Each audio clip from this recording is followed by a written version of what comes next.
So, napping is a subject near and dear to my heart and has been for many, many years. I like to think I'm pretty good at it, but I'm always surprised. You talk to people and you say, "Hey, do you nap as well?" And they're, "Yeah, I do. For about 45 minutes." I'm like, "No, that's not a nap.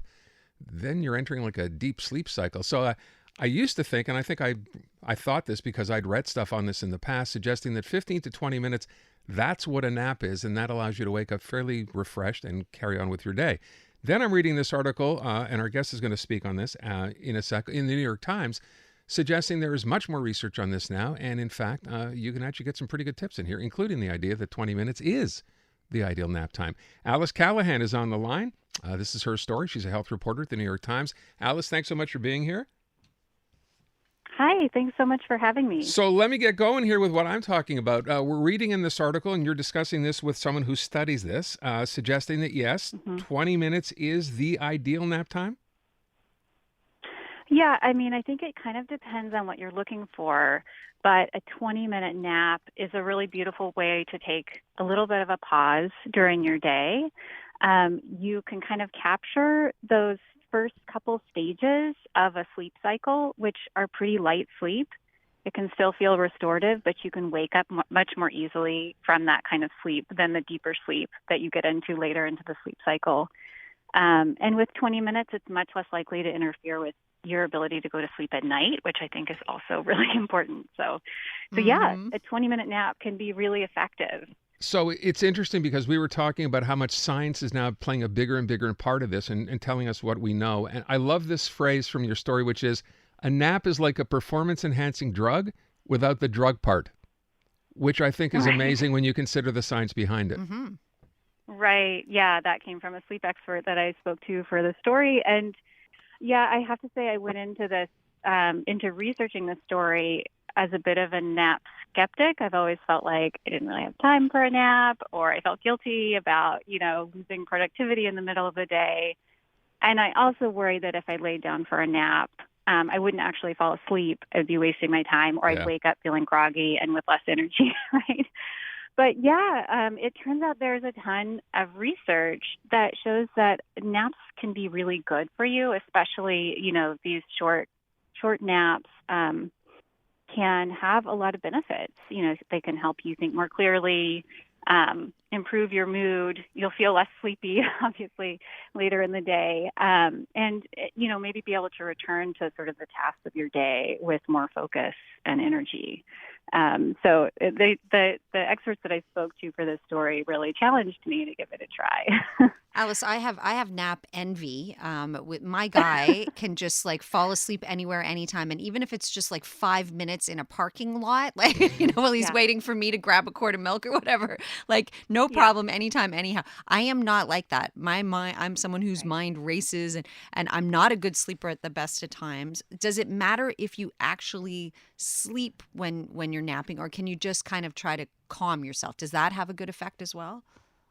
Yeah, so that's one of the things that the experts I spoke to for this story really emphasized to me that like we shouldn't worry about whether or not we fall asleep. If you're going to give yourself 15 to 20 minutes to rest, get comfortable, set an alarm so that you'll wake up when you need to, and just let yourself relax. You may not feel like you go to sleep, but you may actually be just in those light stages of sleep where you're sort of semi-conscious, and the alarm will go off, and you'll be like, I don't know if I really fell asleep.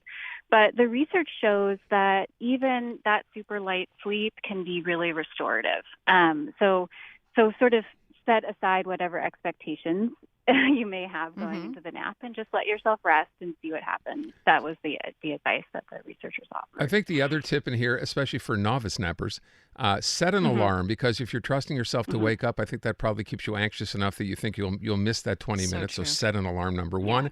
And number two, you mentioned, according to the doctor you spoke to for the piece, that there is in fact what they call a natural circadian dip. Everyone goes through hmm this, right? Regardless of whether you nap or not. Right. Yeah. Early afternoon. I think we all know that feeling where you're sort of like nodding off in a meeting or zoning out in front of your computer.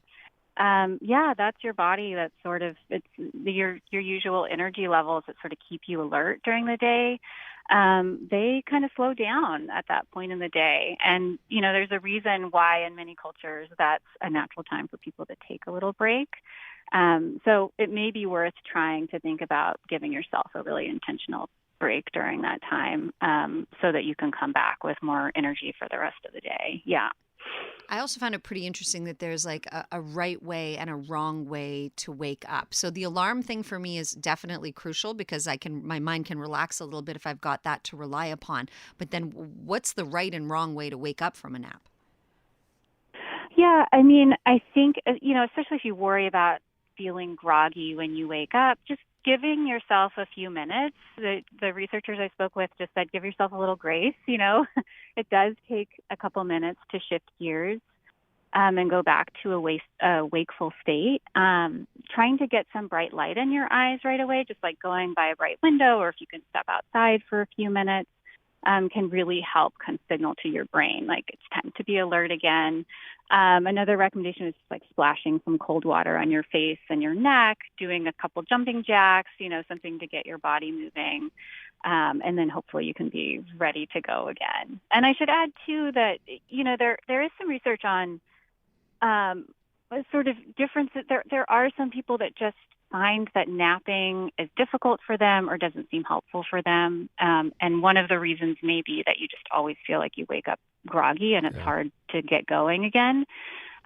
So there seems to be a genetic component to that. So if that's you, don't feel like you're a failure at napping. That may just be that you need to find another way Thank you. to take a break I needed during to the hear day. Don't feel like a failure, Natasha. It's not you, it's the nap. Yeah. Alice, thank you so Great. much. We really appreciate talking to you today. Thank you. Yeah, thanks for having me. This was fun. You bet. Alice Callahan. So it's in the New York Times if you want to read the whole thing, including how coffee is not the answer to this, by the way, if you need that I'm mid-afternoon not pick listening me to up. that So, part. I'm not. well, you have just your one.